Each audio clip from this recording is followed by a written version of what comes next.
नमस्कार, हार्दिक स्वागत और अभिनंदन है आपका मेरे चैनल शास्त्र मंथन में। यदि उपनिषदों पर आधारित यह छोटा सा वीडियो आपको अच्छा लगे तो कृपया अंत तक देखें और लाइक और सब्सक्राइब जरूर कर लें।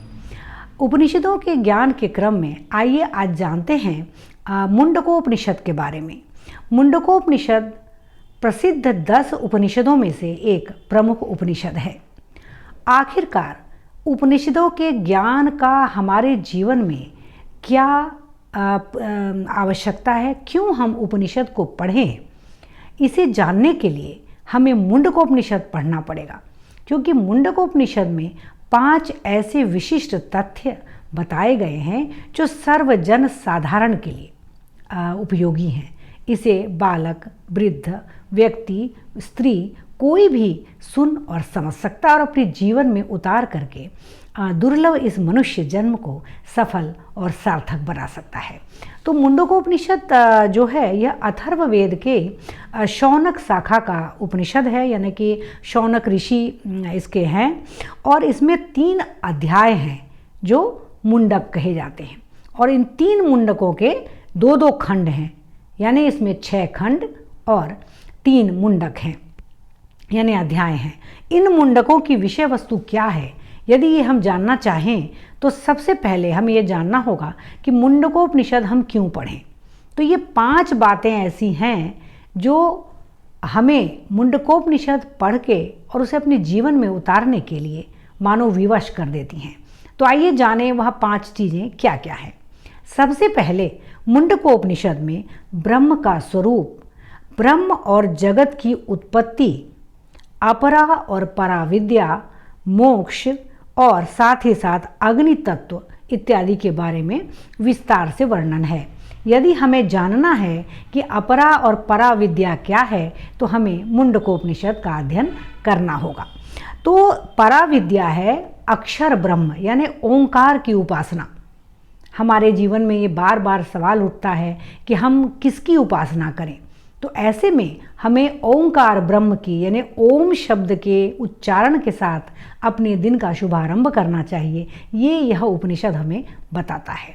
और ओंकार की आराधना और उपासना ही मुंडकोपनिषद का प्रधान विषय है। साथ ही साथ पराविद्या के अंतर्गत ये आता है क्या कहते हैं, अक्षर ब्रह्म की उपासना। और अपरा विद्या क्या है? अपरा विद्या है चारों वेद, शिक्षा, कल्प, व्याकरण, निरुक्त, छंद और ज्योतिष। ये 10 विद्याएं अपरा विद्या कहलाती हैं और पराविद्या है ओंकार ब्रह्म की उपासना। तो इसकी जानकारी के लिए हमें मुंडकोपनिषद का अध्ययन अवश्य करना चाहिए। ये इसकी प्रमुख विशेषता है। दूसरी विशेषता है इसमें कि इसमें अग्नि तत्व के बारे में विस्तार से ज्ञान प्राप्त होता है। अग्नि की कितनी जिह्वाएं हैं उसके बारे में हम इस उपनिषद में जान सकते हैं। वे हैं 7 जिह्वाएं कही गई हैं अग्नि की। जब हम कोई भी अग्नि प्रज्वलित करते हैं तो उसमें 7 तरह की जिह्वाएं, लपटें निकलती हैं। तो क्या हैं उन लपटों के नाम, इसे जानने के लिए हमें पढ़ना होगा मुंडकोपनिषद। जो इसकी दूसरी विशेषता है वो है काली, कराली, मनोजवा, सुलोहिता, सुधूम्रवर्णा, स्फुलिंगिनी और विश्वरुचि। ये 7 तरह की जिह्वाएं हैं अग्नि की जो मुंडकोपनिषद में बताया गया है। तीसरी बात, तस्य भाषा सर्वमिदं विभाति। यह जो प्रसिद्ध औपनिषदिक वाक्य है जो विभिन्न प्रकार के संस्थानों में उसके आप्त वाक्य के रूप में, उसके जो लोगों के रूप में प्रयुक्त किया जाता है, तस्य भाषा सर्वमिदं विभाति, अर्थात उसी ब्रह्म के प्रकाश से यह संपूर्ण जगत जो है जगमगाता है। यह तथ्य, यह विशिष्ट कथन इसी उपनिषद में है और इस विशेष तथ्य को जानने के लिए भी इस उपनिषद का अध्ययन अति अनिवार्य है। चौथी बात है कि इस उपनिषद में एक महत्वपूर्ण तथ्य की ओर ले जाया जाता है हमें जब इसको पढ़ते हैं। प्रसिद्ध वाक्य है सत्यमेव जयति, अर्थात सत्य की ही विजय होती है। यह इसी उपनिषद के 3 मुंडक के पहले अध्याय के 6ठे मंत्र में है। सत्यमेव जयति, यह महत्वपूर्ण वाक्य भी इस उपनिषद की विशेषता को बढ़ाता है। और सबसे महत्वपूर्ण बात, चौथी बात, वो ये है कि इसी उपनिषद के तीसरे मुंडक के द्वितीय अध्याय का जो चौथा मंत्र है उसमें एक बहुत ही विशिष्ट तथ्य कहा गया है। ये एक ऐसा महत्वपूर्ण स्वर्णिम वो औपनिषदिक ज्ञान है जो मनुष्य मात्र को जीवन जीने की और इस मनुष्य जीवन को सफल बनाने की प्रेरणा देता है। आइए जानें वह कौन सा विशिष्ट ज्ञान है। इस उपनिषद में कहा गया है कि नायमात्मा बलहीनेन लभ्यः, अर्थात यह जो आत्मा है वह किसी अशक्त व्यक्ति को, किसी बलहीन व्यक्ति को प्राप्त नहीं होती। आत्मा का अर्थ है हम जब शरीर धारण करते हैं, जन्म होता हमारा, उस दौरान जो हम ईश्वर से संपर्क करते हैं वह हमारी आत्मा परमात्मा से मिलती है। उस आत्मा को हम तभी बलवान बना सकते हैं जब हमारा आहार विहार, हमारी निंद्रा सब कुछ यथा समय और यथोचित हो, यानी कि हम किस तरह का भोजन करते हैं जिससे कि हम अपने शरीर की स्वास्थ्य की रक्षा करते हैं, यह अत्यंत अनिवार्य है।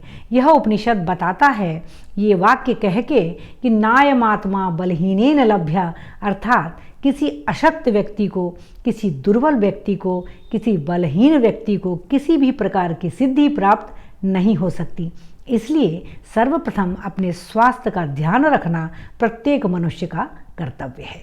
तो इस उपनिषद में जब हम इस तथ्य को जानते हैं कि हमारी जो आत्मा है जब वो ईश्वर के प्रति, उस ब्रह्म के प्रति संदेश को प्राप्त कर लेती है तो वह हमेशा से अपने मनुष्य जीवन को सफल बनाने के मार्ग में बढ़ जाती है। और ये गूढ़ रहस्य इस उपनिषद का यही है कि हमारे लिए जो हमारी आत्मा है वो परमात्मा से तभी मिलती है जब हमारे पास अच्छा स्वास्थ्य होता है, जब हम सत्य के मार्ग पर चलते हैं, तब तस्य भाषा सर्वमिदं विभाति, तब उसके प्रकाश से हमारा अंतर्मन और ये संपूर्ण संसार जगमगा उठता है।